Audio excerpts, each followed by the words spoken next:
오늘 우리에게 주신 하나님의 말씀은 디모데후서 1장 1절에서 5절 말씀입니다.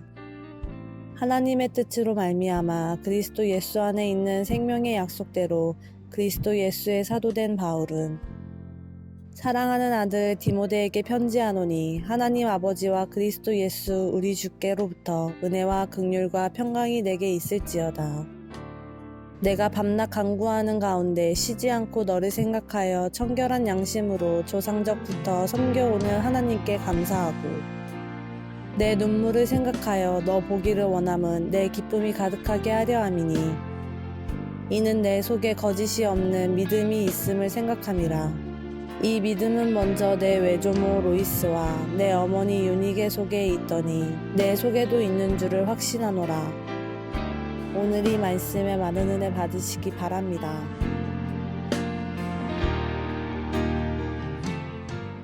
디모데후서 1장 앞부분인데요. 서신의 앞부분은 바울의 서신이 갖고 있는 형식처럼 인사말로 시작합니다. 하나님의 뜻으로 말미암아 그리스도 예수 안에 있는 생명의 약속대로 그리스도 예수의 사도된 바울은 해서 이제 편지를 누가 쓰는지 저자에 대해서 밝히고 있고, 사랑하는 아들 디모데에게 편지하노니, 디모데에게 이제 편지하는 형식으로 이 서신이 쓰여 있는 것을 우리가 쉽게 알 수 있습니다. 하나님 아버지와 그리스도 예수 우리 주께로부터 은혜와 긍휼과 평강이 내게 있을지어다. 이것은 이제 바울 서신에서 흔히 볼 수 있는 이제 인사말의 형식이다, 이렇게 볼 수 있죠. 3절에 보면 내가 밤낮 간구하는 가운데 쉬지 않고 너를 생각하여 라고 이렇게 쓰여 있습니다. 3절은 이제 처음 말하자면 서신의 본론이 시작하는 첫 문장인데, 첫 문장에서 우리가 볼 수 있는 것은 이제 바울과 디모데가 어떤 관계를 형성하고 있는가 하는 점을 우리가 볼 수 있겠습니다.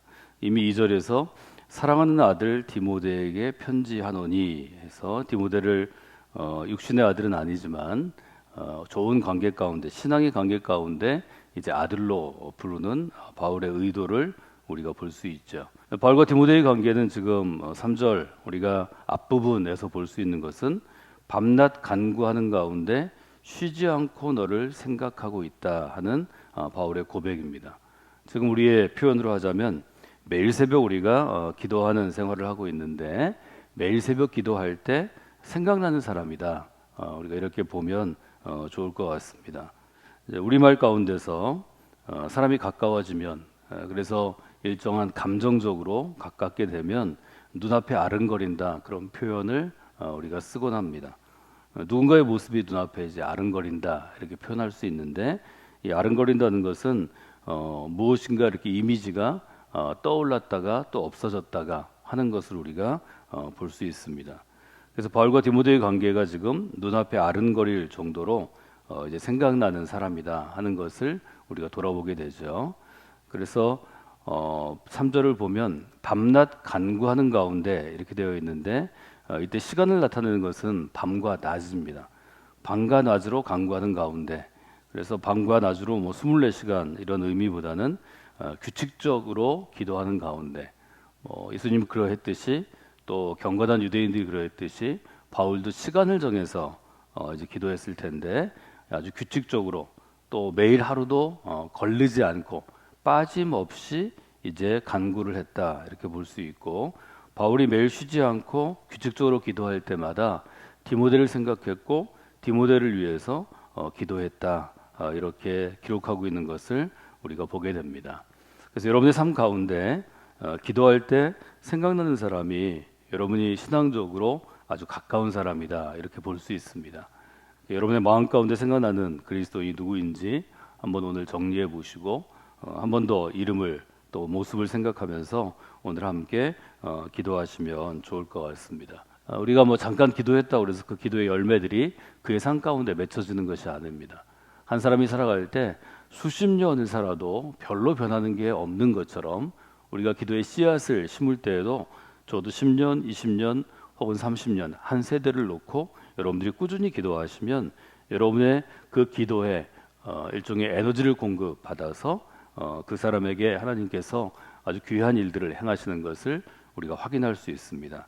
그래서 기도할 때는 여러분들이 단기적으로 짧게 기도하는 게 아니고 우리가 평생토록 규칙적으로 매일 기도하는 생활을 한다면 장기적으로 큰 안목으로 여러분들이 좀 큰 기도의 제목을 나무를 심는 심정으로 여러분의 인생의 큰 산 가운데 기도의 나무를 하나하나 심어가듯이 그렇게 여러분들이 평생을 디자인하시고 살아가시면 여러분의 기도를 통해서 하나님께서 일하시는 것을 좀 더 큰 눈으로 또 큰 퍼스펙티브로 우리가 볼 수 있습니다.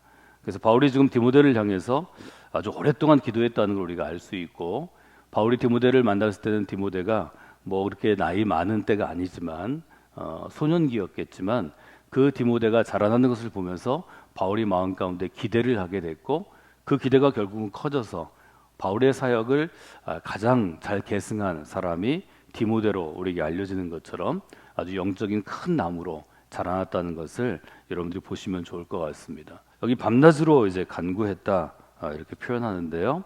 밤낮으로 우리가 누군가를 위해서 이 서신에 맞추어서 우리가 생각해 보면 아주 오랜 시간 간구할 때 하나님께서 우리에게 주시는 두 가지 선물이 지금 3절과 4절 가운데 있습니다.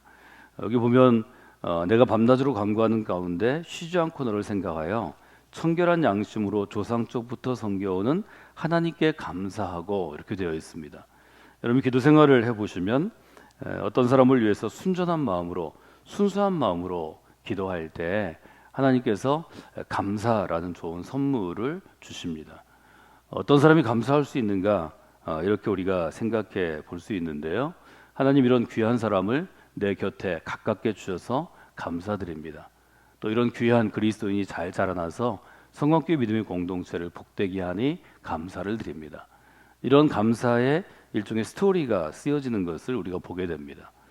대부분 우리가 감사하는 마음이 지금 부족하다면 감사하는 자세가 부족하다면 그것은 하나님의 은혜로부터 단절되었기 때문입니다.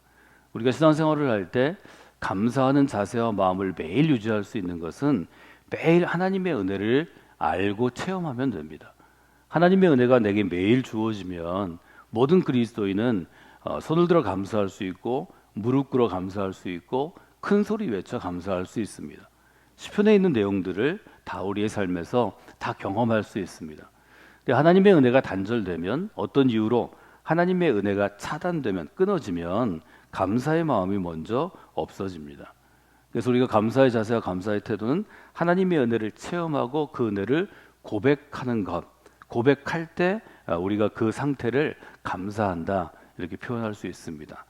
여러분들이 바르게 기도 생활하시면 또 매일매일 규칙적으로 기도 생활하시면 매일 하나님의 은혜를 체험하기 때문에 감사도 끊어지지 아니합니다.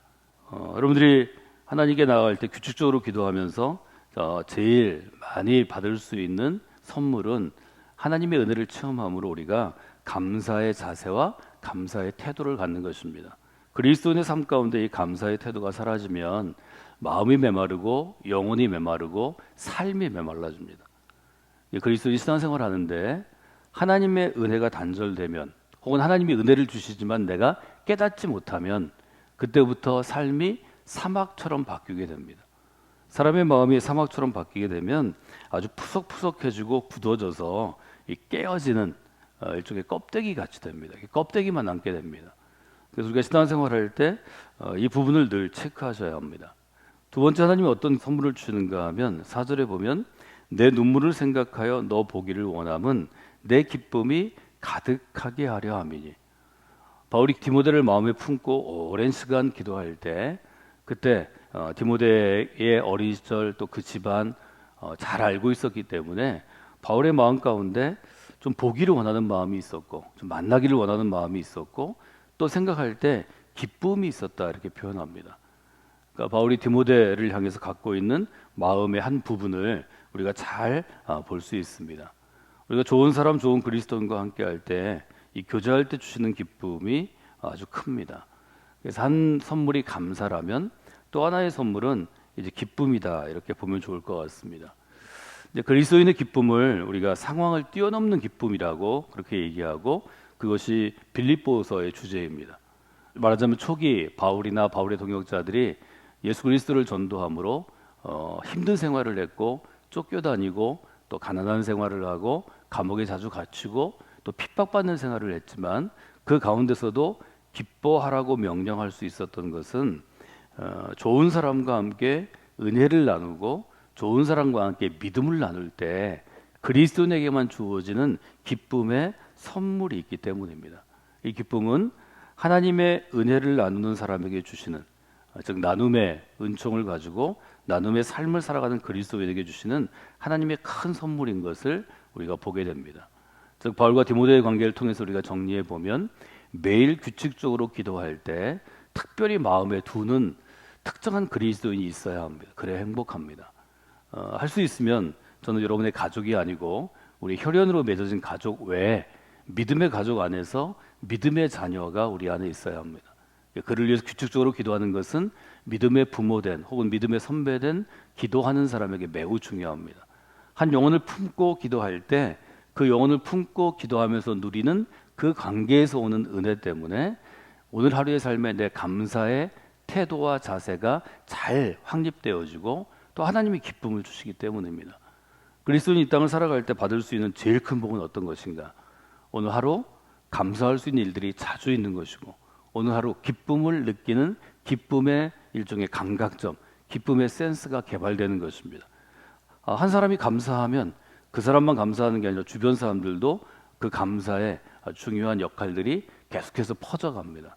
한 사람이 기뻐하면 그 사람이 누리는 기쁨 때문에 그 사람과 함께 만나는 사람들, 함께 일하는 사람들도 이제 기뻐하게 되는 거죠. 스바냐 3장 17절을 기쁨에 대한 주제를 나눌 때 자주 생각하게 되는데요. 스바냐 3장 17절은 이스라엘을 향해서 기뻐하라고 명령하는 그러한 구절입니다. 시온에 따라 노래할지어다, 이스라엘아 기쁘게 부를지어다, 예루살렘아 따라 전심으로 기뻐하며 즐거워할지어다. 이어지는 15절 16절은 하나님께서 원수들을, 이스라엘을 괴롭히는 적들을 쫓아내고 물리쳤기 때문에 승리의 기쁨을 노래하라, 이렇게 되어 있는데 17절에 보면 너의 하나님 여호와가 너의 가운데 계시니 그는 구원을 베푸실 전능자이시라. 그가 너로 말미암아 기쁨을 이기지 못하시며 너를 잠잠히 사랑하시며 너로 말미암아 즐거이 부르며 기뻐하시리라 하시리라. 이것이 이스라엘과 하나님, 야훼 하나님과의 관계입니다. 하나님이 이스라엘을 생각할 때 기쁨을 이기지 못하시는 것이고 또 이스라엘 백성들이 하나님을 생각할 때 그 마음 가운데 잠잠히 있든지 뛰어나가든지 즐거움을 누리는 그런 관계라고 스바냐가 우리에게 도전하는 것이죠. 그래서 오늘 여러분의 삶 가운데 이런 관계에서 주는 오직 하나님 안에서 그리스도 안에서 교회 공동체 안에서 우리가 누릴 수 있는 이 기쁨이 여러분에게 넘치는 그런 하루가 되시기를 주님의 이름으로 부탁을 드립니다. 이어지는 이제 구절들은 바울이 기도할 때 왜 디모데를 생각하게 됐는가 하는 일종의 근거가 있습니다. 오늘 5절을 읽었기 때문에 5절 같이 보시면은요. 이는 내 속에 거짓이 없는 믿음이 있음을 생각함이라.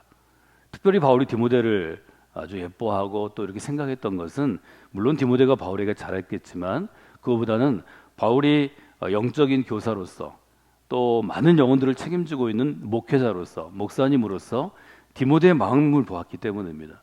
디모데의 마음 안에는 무엇이 있었는가 하면 거짓이 없는 믿음이 있었다 이렇게 표현합니다. 이것이 디모데라는 그리스도의 첫 번째 특징입니다. 바울 사도가 바라보는 디모데를 형성하고 있는 현재 믿음의 특징은 어떤 것인가 하면 거짓이 없는 믿음입니다. 여기 거짓이 없다라는 단어는 무엇을 가장하다, 무엇을 속이다 라는 뜻 앞에다가 부정불변사, 말하자면 부정어, 낫을 붙인 것입니다. 그래서 가장하지 않는다, 속이지 않는다 이런 의미를 갖게 돼서 꾸미지 않고 거짓이 없다 이런 뜻입니다. 그러니까 거짓이 없는 믿음이라는 것은 어떤 것인가 하면 위선이 아니다라는 의미로 우리가 해석할 수 있습니다. 말하자면 거짓이 있는 믿음은 좀 가식적인 믿음, 껍데기, 겉으로만 보여지는 믿음인데 디모데는 마음이 순전한 믿음을 갖고 있었다. 이렇게 보시면 좋을 것 같습니다. 디모데에게 있는 특징이 무엇인가 하면 거짓이 없는 믿음입니다.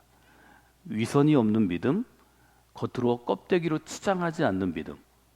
예수님께서 쓰신 말씀 중에서 바리새파 사람들, 가장 열심히 신앙생활을 했던 유대교의 한 그룹이었던 바리새파를 향해서 늘 말씀하신 것은 너희들은 위선적인 믿음을 갖고 있다입니다. 그래서 가면을 쓰고 있다 이렇게 표현할 수 있습니다. 그런데 디모데에게는 거짓이 없는 믿음이 있었기 때문에 바울과 디모데가 이렇게 아주 강력하게 밀착할 수 있는, 가까워질 수 있는 그런 관계를 갖게 되었다는 거죠. 거짓 없는 믿음은 곧 진실한 믿음입니다. 진실한 믿음은 정직한 믿음입니다. 진실하다는 것은 좀 잘 변하지 않는 것입니다.